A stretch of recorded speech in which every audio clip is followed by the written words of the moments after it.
Hello guys, again welcome to my channel. তো last night আমি গেছিলাম একটা রিসেপশন পার্টিতে। রিসেপশনটা ছিল আমার দাদুর নাতি। তো আমরা তারাবাড়ি গিয়ে সেরা আমরা সবাই যে ব্রাইড ওর সাথে ফটো তোলানোর দিকে আমরা সবাই ওয়েট করতেছিলাম, বাট এত ভিড়, অনেক ভিড় আসিল, মানে সবাই একে পর একে যাইতেছিল, ফটো তুলতেছিল। আমরা আর চান্স পাইলাম না ফটো তোলানোর। তোমাদের দেখতেই পারতেছে এনে কত ভিড়। তো আমি আমার ভাইরে কইছিলাম যে সবাই পকোড়া খাইতেছে, আমার একটা পকোড়া এনে দে। বাট পকোড়া আনতে আনতে পকোড়া শেষ হয়ে গেছিলো, তাই আমরা একটু কফি খাইছিলাম। তারপর আমরা সবাই ভিড়ের মধ্যে দাঁড়াই আমরা ফ্যামিলি মিলে কিছু ফটো তুলে নিলাম। তারপর আমার খিদা লেগে গেছে, তো আমি গেছিলাম ডাইরেক্ট পেট পূজা করতে। আমরা যারা ফ্যামিলি আছি, আমার মামার বাড়ির সব ফ্যামিলি আমরাই বইয়ে গেছিলাম 1 2 3 4টা টেবিল নিয়ে আসেরা।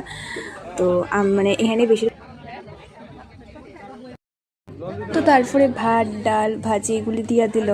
তো আমি আবার এখানে আমার বোন ক্লিপগুলো নিতে আসছিল, আমি আর নিতে পারছি না। তো তারা খাইতেছিল নিছি। তো তারপরে খাইতে সেরা আমরা আবার আইছিলাম বউর কাছে একটু ফটো তোলার দিকে, বাট তারপরেও আমি তুলতে পারছি না, ভিড় একদমই কমে না। তারপর আমরা বাড়িতে যাইতেছিলাম গা। তো এই ব্লগটা এতটুকুই। তো ভালো লাগলে লাইক।